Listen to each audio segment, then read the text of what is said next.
Divulgação de alguns PMIs remanescentes e algumas informações relativas ao novo arcabouço fiscal que talvez possa vir a ser um tiro no pé do governo. É sobre isso que falaremos hoje.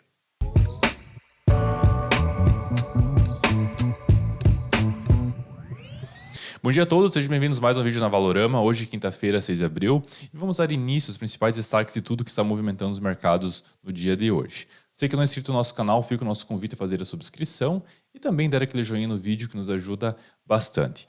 Pois bem, vamos lá, selecionamos muitas informações aqui e vamos então dar início, vamos ir direto ao ponto. Pedir só por gentileza compartilhar a tela? Obrigado. Bom, como nós gostamos de fazer, vamos ver como que as bolsas estão se comportando no mundo afora.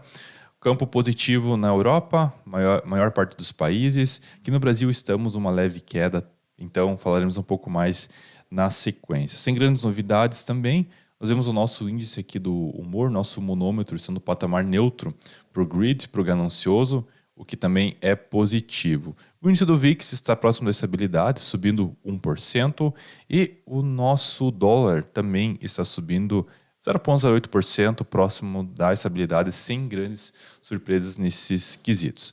Bom, quanto então ao calendário econômico no dia de hoje? Tivemos sim algumas informações aqui.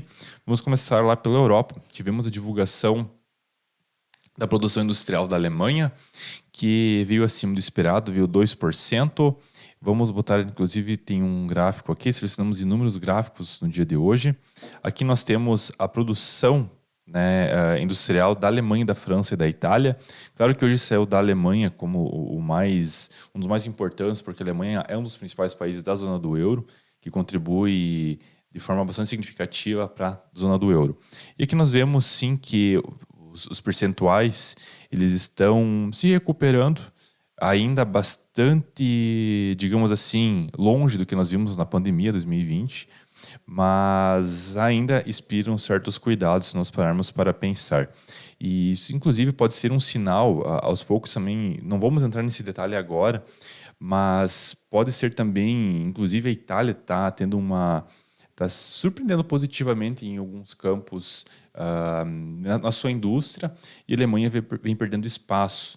E eu venho sentindo uma desindustrialização na Alemanha nos últimos tempos. Muitas empresas perdendo espaço para os mercados asiáticos. O Brasil poderia ter tirado vantagem disso, poderia inclusive trazer algumas indústrias para cá, mas vejo que não é o que acabou acontecendo, tá? Sem grandes detalhes, então esse foi um dos indicadores divulgados hoje. Na sequência, também tivemos o PMI da construção, que é uma métrica, um indicador que mede o setor da construção civil, que também é um setor bastante importante, não só na Europa, como no mundo todo, no Brasil também, diga-se de passagem. E temos, inclusive, nosso relatório aqui, você pode ter acesso a ele, nosso relatório macroeconômico. Todo dia divulgamos um dado relativo à situação da macroeconomia. Para você ter acesso a ele, vamos colocar aqui no link desse vídeo o grupo para você ter o acesso. E sim, foi um dado não muito positivo, era esperado 49 e veio 45. Dados de PMI acima de 50 significam uma expansão, abaixo de 50 retração, veio 45, já é o 11º mês de contração, que então realmente não é nada positivo, o setor lá continua ainda sob pressão. Seguido, inclusive, também da Alemanha, França e Itália, que seus números realmente decepcionaram no dia de hoje. O mesmo dado nós tivemos na Inglaterra, que era esperado 53 veio 50,7, ainda no patamar expansionista, mas realmente abaixo do que era aguardado. Então a Inglaterra também anda muito junto por não estar na mesma zona econômica, não mais, né? Ainda realmente também inspira alguns cuidados. Bom, da Europa, acredito eu que nós tivemos uma que outra informação também relativa à questão lá do petróleo, né? Hoje uma informação positiva também. Só para finalizar o contexto europeu, aqui nós tivemos que a informação de que a Ucrânia está pronta para falar com a Rússia, pronta, né, entre aspas, inclusive, se a Crimeia, no caso, ela estiver numa contraofensiva aí. Então, parece que ambos os lados, acho que tem, com certeza tem muitos negócios por detrás, mas uma informação até interessante que veio, que em algum momento eu acho que as partes vão querer falar em paz novamente, E aqui, pelo que tudo diz, a Crimeia, a área ucraniana que foi anexada pelos russos em 2014, se caso ela entrar junto na negociação, pelo que tudo indica. E aqui falando também sobre a questão da Rússia, perdão, do petróleo, aqui mostra que o primeiro trimestre de 2023, os lucros que os russos obtiveram com a venda do gás e do óleo realmente voltou para o patamar de 2021, ficou abaixo de 2022 e tá, eu diria que até numa média ou um pouco mais abaixo da média. 2016, com certeza, é o ano que ficou bem abaixo, mas os russos ainda estão ganhando dinheiro com a venda do petróleo. Menos do que, se nós compararmos na variação de 2022, 35% menos, mas ainda ganhando dinheiro, ainda, digamos assim, conseguindo se capitalizar. Bom, saindo então da Europa, indo para os Estados Unidos, nos Estados Unidos nós tivemos informação dos pedidos iniciais e contínuos de seguro-desemprego, veio acima do esperado, no caso. Para o Fed acaba sendo bom, se tem mais pessoas pedindo seguro-desemprego, quer dizer que a economia está desaquecendo. Era esperado 200 mil pedidos iniciais, vieram 228 mil.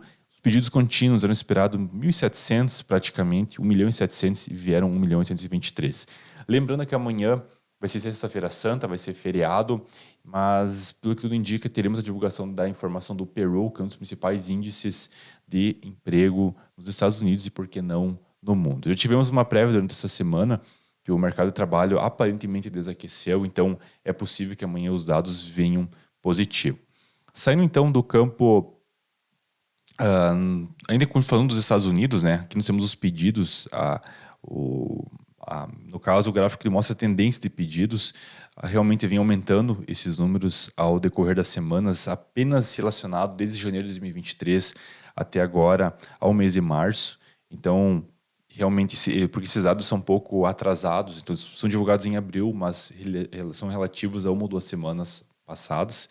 Então, realmente, o mercado de trabalho norte-americano vem desaquecendo, o que acaba sendo positivo para o Fed. E quando nós falamos em Fed também, nós tivemos a informação de que hoje o Bullard, que é um dos principais membros do Banco Central norte-americano, acabou fazendo um pronunciamento falando de que os dados da economia relacionados ao primeiro trimestre de 2023 ainda estão fortes, mais do que o esperado, inclusive, e a inflação vem diminuindo, está tendo alguns sinais desse desaquecimento, mas ainda continuam extremamente altos. O discurso dele foi que o juro pode vir a se manter elevado por mais tempo. E, bom, falando aqui também, teríamos mais informações para falar aqui dos Estados Unidos, mas esses são os principais destaques hoje que nós conseguimos listar. Aqui no Brasil tivemos algumas informações também. Houve uma mudança no marco do saneamento que está permitindo agora as estatais operar sem licitação. Então, houve sim essa mudança de que, por um lado, é bom se nós pararmos para pensar, mas, por um lado, vai apenas facilitar muito mais as estatais a operarem. A iniciativa privada pode ficar um pouco para trás nesse sentido, o que não é 100% legal, o que não é muito bom. Também tivemos outras informações aqui falando que o varejo deve voltar com voo de galinha. Então, hoje sim, o setor de varejo é um setor sempre que sai em evidência, porque é um setor, querendo ou não, a economia de um país ela é medida pelo desenvolvimento que o setor de varejo tem. E então, aqui, segundo essa reportagem, realmente algumas empresas estão ainda, não digo em dificuldades, mas podem sim dar esse susto. Então, eles podem sim ter estavam tendo alguns desembolsos, né? Então, é uma preocupação aí acentuada no setor. Também nós tivemos a informação de que o ministro dos preços da Petrobras, inclusive, né, que os preços praticados pela Petrobras no mercado são derivados do IPP, que tem uma paridade internacional nesses preços, mas a ideia do governo agora é fazer com que haja essa mudança nos preços, não estejam vinculados ao padrão internacional. Claro que visando aparentemente a diminuição dos preços, né? Também tivemos informação aqui da produção industrial no Brasil, que acabou recuando em 8 dos 15 estados em janeiro. Não é uma informação positiva. Inclusive, o Rio Grande do Sul, nosso estado, teve também um desaquecimento. E São Paulo, que é o maior polo econômico nacional, também teve esse desaquecimento. Informação nada positiva para nós aqui no Brasil. E outra informação também que eu fiquei me questionando foi o Haddad falando hoje pela manhã sobre o novo arcabouço fiscal E entre todas as formas de arrecadar dinheiro que o governo tem, houve sim taxação de algumas importações de produtos da Shein, uma reportagem, notícia que ficou bastante evidente nos últimos dias, juntamente com a tarifação de casas de apostas, entre outras medidas também tomadas. E ele falou muito sobre taxar grandes empresas, as empresas bilionárias, as maiores empresas do Brasil. Então não são grandes empresas, são as empresas gigantes. Só que tem uma, ok, aparentemente pode ser interessante esse projeto de taxar essas empresas e você acaba tendo maiores recursos. O governo precisa de dinheiro, vai taxar essas empresas.